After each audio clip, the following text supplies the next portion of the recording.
১১টি আসনের মধ্যে ৭টিতে বিজয় অর্জন করছে জামায়াত জোট। প্রথমবারের মতো ঢাকার সংসদীয় আসনগুলোতে জয় পেয়ে রাজনৈতিকভাবে রাজধানীতে শিকড় গাড়ল বাংলাদেশ জামায়াত ইসলামী।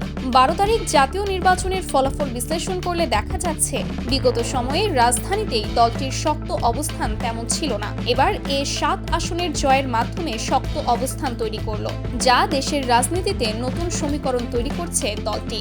ঢাকা ৪ আসনে জামায়াত ইসলামীর সৈয়দ জয়নুল আবেদিন নির্বাচিত হয়েছেন। ঢাকা ৫ আসনে জামায়াত ইসলামীর মোহাম্মদ কামাল হোসেন নির্বাচিত হয়েছেন। ঢাকা ১১ আসনে এনসিপির নাহিদ ইসলাম নির্বাচিত হয়েছেন। ঢাকা ১২ আসনে জামায়াত ইসলামীর সাইফুল আলম নির্বাচিত হয়েছেন। ঢাকা ১৪ আসনে জামায়াত ইসলামীর মীর আহমদ বিন কাশেম নির্বাচিত হয়েছেন। ঢাকা ১৫ আসনে জামায়াতে ইসলামীর আমির ডক্টর শফিকুর রহমান জয়লাভ করেছেন। ঢাকা ১৬ আসনে জামায়াত ইসলামীর আব্দুল বাতেন জয়ী হয়েছেন।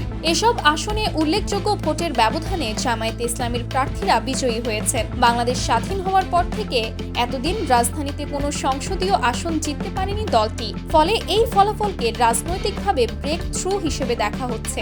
নির্বাচনে জামায়াতে ইসলামী আগের তুলনায় বেশি ভোট পেয়ে নিজেদের সাংগঠনিক শক্তি আরও মজবুত হলো মনে করছেন রাজনৈতিক বিশ্লেষকরা। বিশ্লেষকদের মতে আগে জোট নির্ভর দল হিসেবে পরিচিতি থাকলেও এবার তারা স্বতন্ত্র ভোট ব্যাংকের ইঙ্গিত দিয়েছে।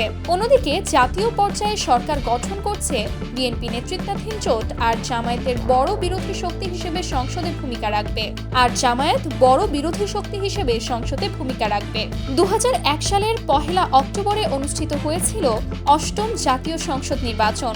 এই নির্বাচনে ৪ দলীয় ঐক্যজোট ২১০টি আসন লাভ করে। বিএনপি এককভাবে লাভ করেছিল ১৯৩টি আসন। এই নির্বাচনে আওয়ামী লীগ ৬২টি আসন পেয়েছিল। অনুষ্ঠিত অষ্টম জাতীয় সংসদ নির্বাচনে বাংলাদেশ জামায়াতে ইসলামী মাত্র ১৭টি আসন লাভ করেছিল। তারা বিএনপি নেতৃত্বাধীন ৪ দলীয় জোটের শরিক হিসেবে নির্বাচনে অংশগ্রহণ করেছিল।